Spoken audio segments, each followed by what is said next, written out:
yang saya hormati dan saya banggakan, ketemu kembali dengan saya Ahmad Ihsan, yaitu kita akan membahas tentang materi intoleransi dan ekstremisme di Indonesia. Bapak dan Ibu yang saya hormati, 5 hal yang akan kita pelajari di sesi ini yang pertama yaitu pendahuluan terkait dengan intoleransi dan radikalisme dan ekstremisme, dilanjutkan dengan pengertian tentang intoleransi, radikalisme, dan ekstremisme, dilanjutkan juga nanti poin ketiga yaitu tentang pola penyebaran intoleransi, radikalisme, dan ekstremisme, serta yang terakhir yaitu penanganan tentang intoleransi, radikalisme, dan ekstremisme. Baiklah, kita lanjutkan, yaitu secara historis masuknya agama ke Indonesia sangat damai, toleransi, rukun, dan saling menghargai satu dengan yang lain. Meski mereka berbeda keyakinan, tetapi kerukunan warga Indonesia sangat terpelihara, dapat dilihat pada awal abad sekitar tahun abad ke-20 sebelum Indonesia merdeka. Rakyat Indonesia memiliki keharmonisan antar sesama warga karena mereka memiliki satu tujuan, yakni kemerdekaan Indonesia. Agama merupakan elemen fundamental dalam kehidupan manusia. Oleh karena itu, kebebasan umat beragama harus dihargai dan dijamin. Dalam hal ini, negara memberikan kebebasan kepada setiap warga negara untuk menganut agama sesuai pilihannya masing-masing, serta menjalankan ibadat sesuai dengan kepercayaannya.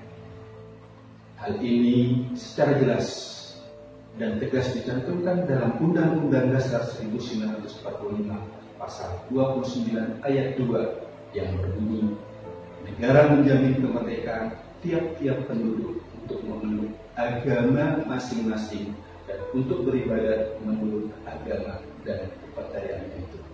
Selain itu juga, bangsa Indonesia dikenal sebagai bangsa yang religius, memiliki dinamika dan dialektika dalam kehidupan bernegara di atas 4 konsensus dasar bangsa atau yang kita kenal dengan istilah pilar kebangsaan, yaitu Pancasila, Undang-Undang Dasar 1945, NKRI, dan Bhinneka Tunggal Ika. Komitmen terhadap 4 konsensus dasar bangsa tersebut merupakan ikhtiar mewujudkan suasana damai dan harmonis. Selain itu juga, bangsa Indonesia adalah sebuah negara yang memiliki ragam kemajemukan. Indonesia memiliki ruang yang cukup bagi potensi munculnya gesekan akibat perbedaan keyakinan dan para individu penghuni negara.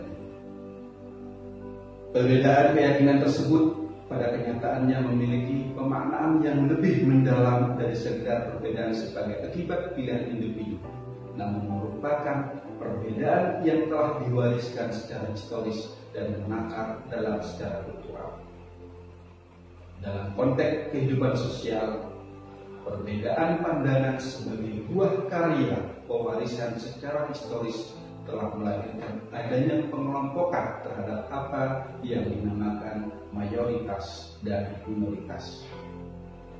Pengelompokan tersebut hendaknya dimaknai sebagai sebuah kekayaan yang diakibatkan adanya perbedaan keyakinan yang menjadi sarana pemersatu dalam kehidupan bernegara. Namun dalam kenyataannya, pada akhir-akhir ini terjadi banyak intoleransi agama. Bapak dan Ibu yang saya hormati, berkaitan dengan ini, mari kita sebagai penyuluh agama maupun kita sebagai pendidik mencoba untuk lebih memahami apa itu intoleransi, apa itu radikalisme, dan apa itu ekstremisme. Setelah itu, bagaimana penanganan terhadap intoleransi, radikalisme, dan ekstremisme tersebut, sehingga perwujudan dari toleransi beragama yang kita harapkan bisa tercapai. Baiklah Bapak dan Ibu, yang selanjutnya kita akan mempelajari yaitu pengertian dari intoleransi, radikalisme, dan ekstremisme. Intoleransi, yaitu kata intoleransi berasal dari yang berarti tidak atau bukan, dan kata dasar tolerir yang memiliki arti sifat atau sifat toleran. Ada yang menartikan juga di sini yaitu batas ukur untuk penambahan atau pengurangan yang masih diperbolehkan. Bapak dan Ibu yang saya hormati, dalam hal ini pengertian toleransi yang dimaksud adalah sifat atau sikap toleran. Kata toleran sendiri didefinisikan sebagai bersifat atau bersikap menengah atau menghargai, membiarkan, membolehkan pendirian ataupun pendapat, pandangan, kepercayaan, kebiasaan, kelakuan, dan sebagainya yang berbeda atau bertentangan dengan pendirian sendiri. Jadi, intoleransi adalah sebuah paham atau pandangan yang mengabaikan seluruh nilai-nilai dalam toleransi, yaitu perasaan empati kepada orang atau kelompok lain yang berasal dari kelompok ataupun golongan atau latar belakang yang berbeda. Intoleransi pada dasarnya adalah ketidakbersediaan dari seseorang atau sekelompok orang untuk menerima perbedaan yang ada dalam diri orang lain atau kelompok lain. Intoleransi terutama menonjol dalam bidang keagamaan atau kepercayaan. Intoleransi agama pada akhirnya berujung pada radikalisme dan akhirnya kekerasan, terorisme yang menyasar mereka yang dianggap tidak sejalan dan sepakat. Bapak dan Ibu yang saya hormati, dari intoleransi ini akan mengembang atau akan meningkat menjadi radikalisme. Radikalisme yaitu berasal dari bahasa Yunani yaitu radik yang berarti akar. Adapun orang yang radikal berarti orang yang memahami sesuatu atau ajaran atau permasalahan secara mendasar sampai ke akar-akarnya, sehingga akan memegang prinsip secara teguh dibandingkan dengan orang yang tidak memahami secara mendasar hingga ke akar-akarnya. Dalam kajian filsafat, makna berpikir secara radikal adalah hal yang berkonotasi positif karena seseorang berpikir secara mendalam hingga ke akar-akarnya. Hal inilah yang akan menghindarkan seseorang dari kesalahan dalam mengambil sebuah keputusan yang tidak hanya mempertimbangkan hal yang bersifat fenomenal atau hal yang tampak saja, namun juga mempertimbangkan nominal atau intisari atau hakikat serta makna yang lebih mendalam dalam komprehensi. Itu makna secara filsafat. Selanjutnya secara terminologi, istilah radikalisme dalam Kamus Bahasa Indonesia bermakna sebagai aliran atau paham yang menginginkan perubahan dengan cara yang keras dan drastis. Dalam penggunaannya, istilah radikalisme memiliki padanan kata dengan revivalisme, Islamisme, integrisme, Islam radikal, atau ekstremisme Islam. Bapak dan Ibu yang saya hormati, selanjutnya bagaimana sih makna radikal secara empiris?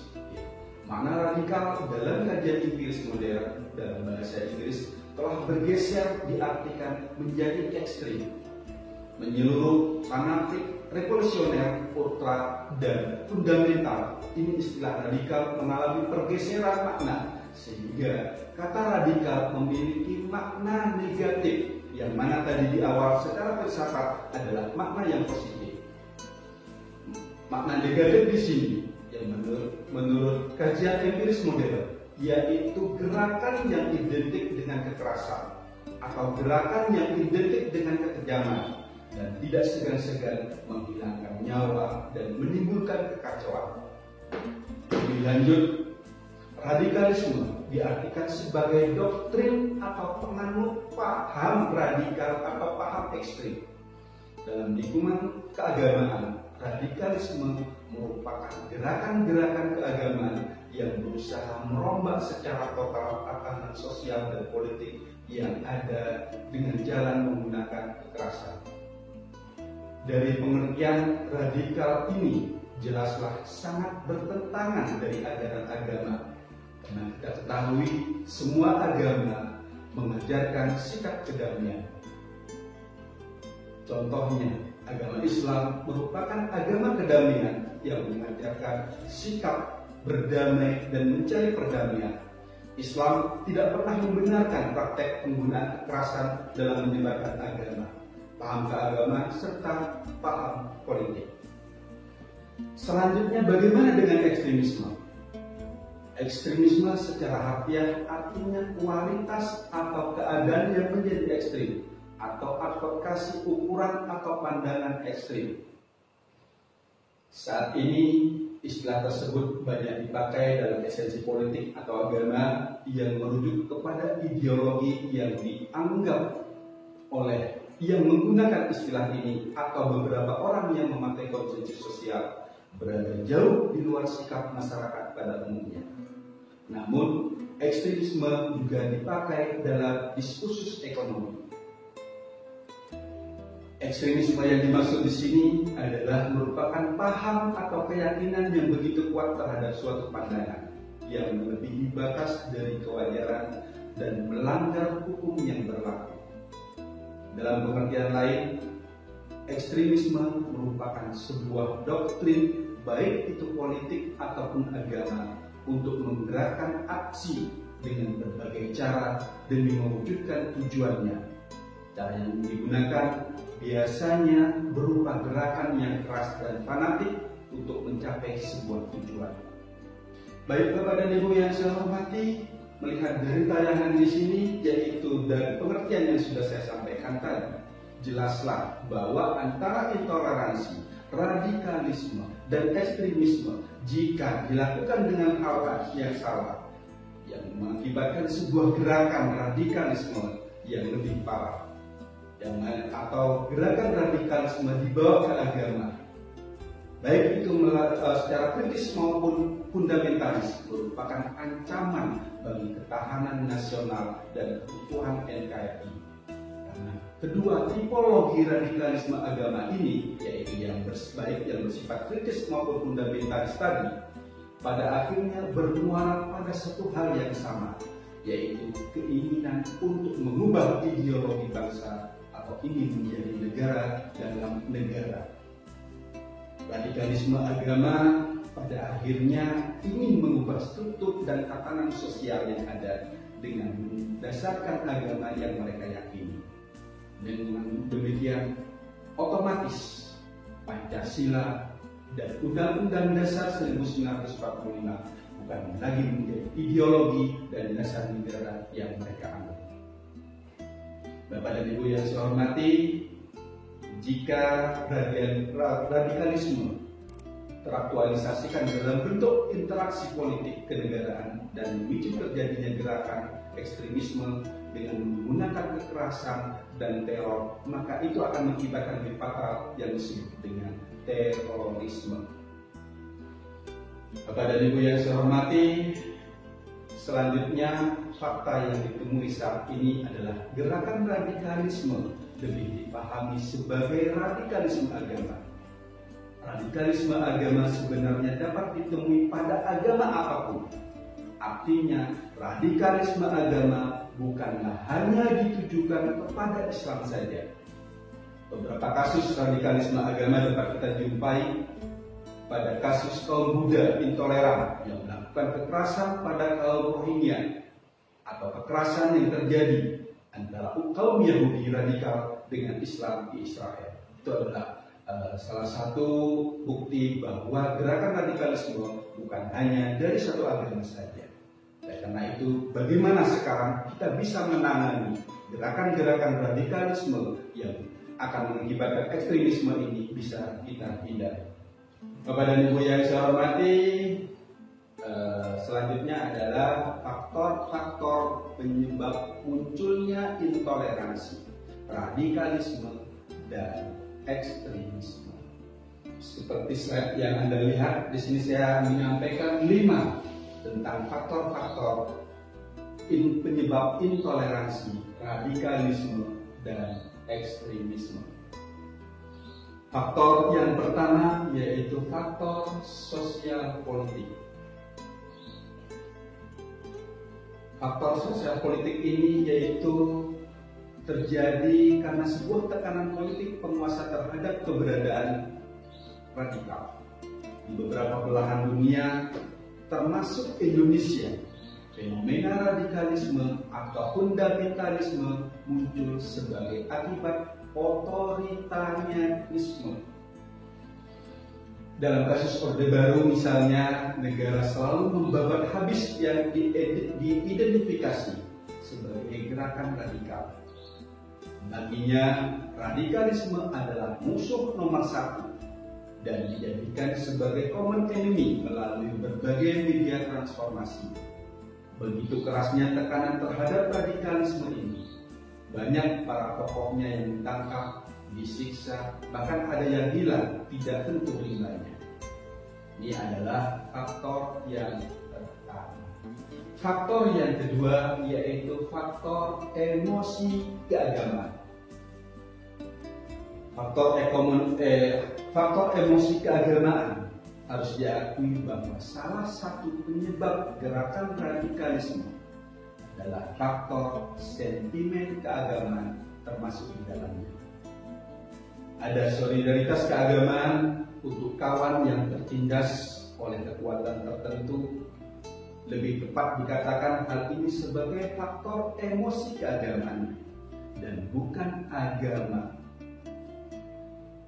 Karena gerakan radikalisme selalu melibatkan bendera dan simbol agama seperti dalih membela agama, yaitu jihad dan mati syahid. Itu faktor emosi keagamaan. Bapak dan Ibu yang saya hormati, selanjutnya adalah faktor ketiga, yaitu faktor kultural. Faktor ini juga memiliki andil yang cukup besar yang melatar belakangi munculnya radikalisme. Hal ini disebabkan karena memang secara kultural bahwa di dalam masyarakat selalu ditemukan usaha untuk melepaskan diri dari jaring-jaring kebudayaan tertentu yang dianggap tidak sesuai. Sedangkan yang dimaksud faktor kultural di sini adalah sebagai antitesis terhadap budaya sekularisme. Budaya Barat merupakan sumber sekularisme yang dianggap sebagai musuh yang harus dihilangkan dari bumi. Selanjutnya adalah faktor ideologi anti-Wisterisme. Faktor ideologis anti-Wisterisme ini yaitu merupakan suatu pemikiran yang membahayakan Muslim dalam mengaplikasikan syariat Islam, sehingga simbol-simbol Barat harus dihancurkan demi penegakan syariat Islam. Walaupun motivasi dan gerakan anti Barat tidak bisa disalahkan dengan alasan keyakinan keagamaan, tetapi jalan kekerasan yang ditempuh kaum radikalisme justru menunjukkan ketidakmampuan mereka dalam memposisikan diri sebagai pesaing dalam budaya dan peradaban. Bapak dan Ibu yang saya hormati, itulah faktor ideologis anti-Wisterisme. Yang selanjutnya adalah faktor kebijakan pemerintah. Faktor kebijakan pemerintah ini dikarenakan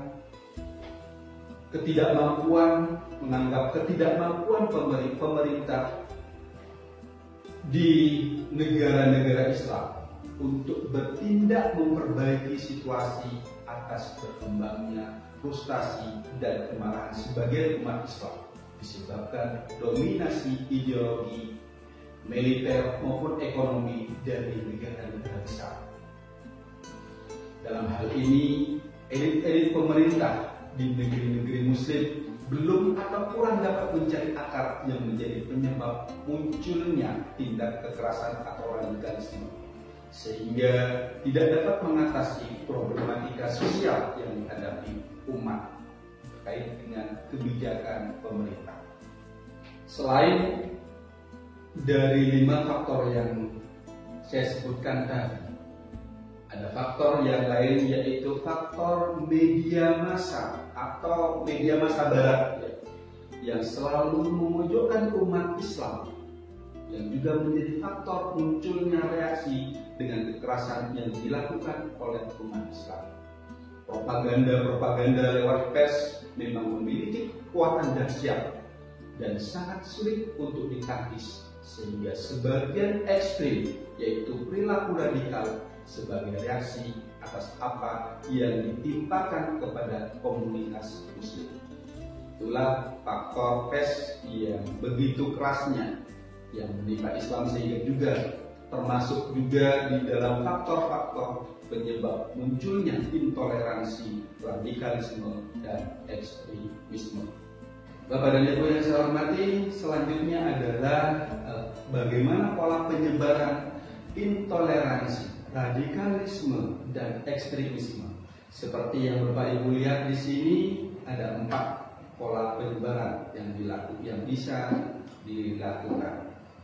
Berbicara mengenai pola penyebaran radikalisasi bukan merupakan sebuah proses yang berlangsung dengan instan maupun sederhana.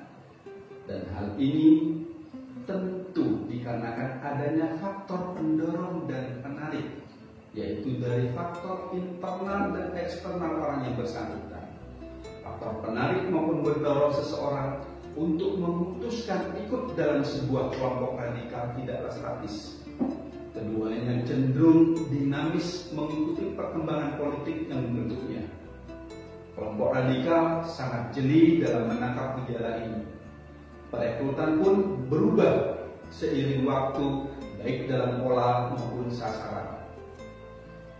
Hanya satu yang tidak berubah, yaitu doktrin kekerasan menggunakan ayat Tuhan yang ditafsirkan sembarangan sesuai dengan kepentingan kelompoknya.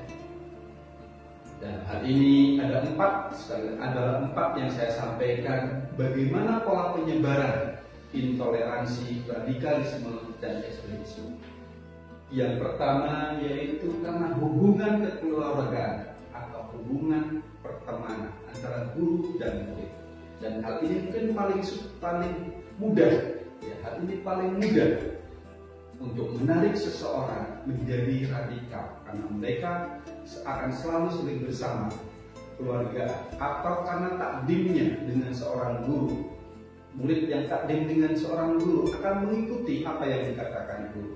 Ini juga mengakibatkan salah satu pola penyebaran yang dilakukan radikal. Selanjutnya, pola kedua yaitu terinspirasi dari napi teroris lapas.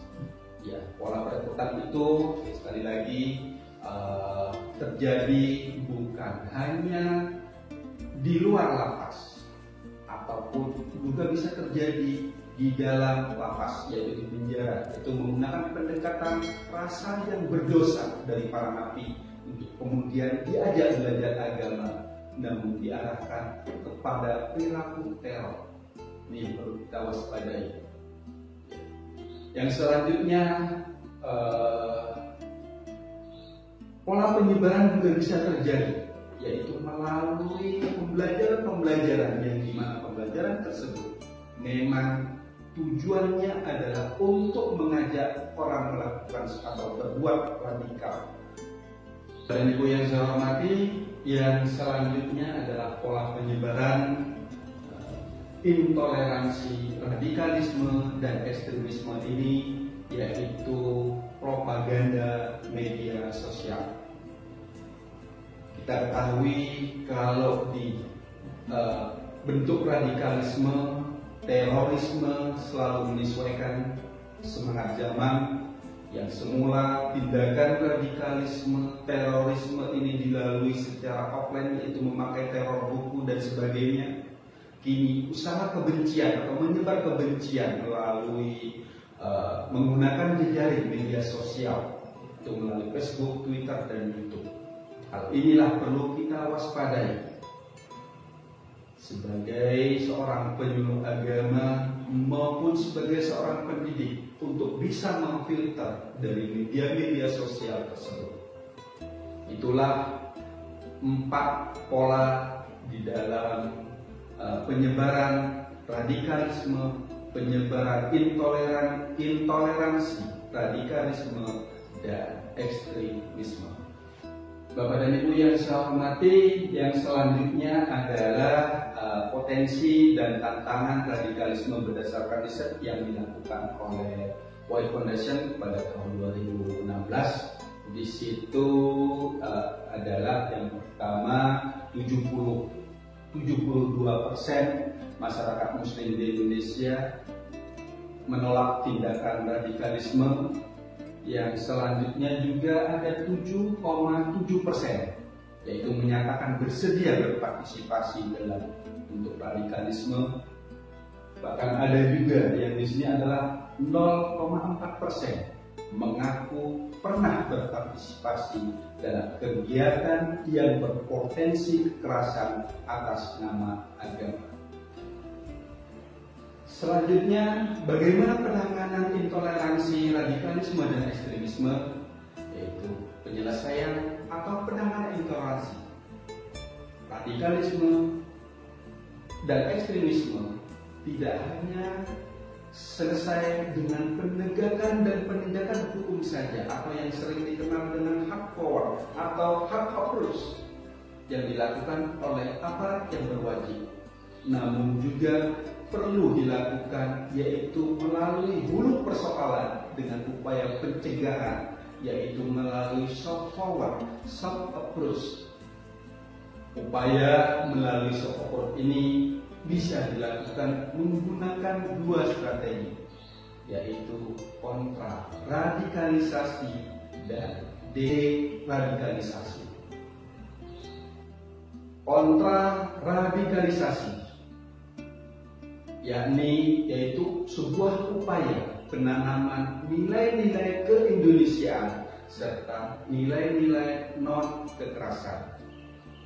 Dalam prosesnya, strategi ini dilakukan melalui pendidikan, baik itu pendidikan formal, yaitu di jalur pendidikan sekolah-sekolah umum, maupun non-formal, seperti kegiatan penyuluhan yang dilakukan oleh penyuluh agama. Kontra radikalisasi diarahkan kepada masyarakat umum melalui kerjasama dengan tokoh agama, tokoh pendidikan, tokoh masyarakat, tokoh adat, tokoh pemuda, dan stakeholder lain dalam memberikan nilai-nilai kebangsaan.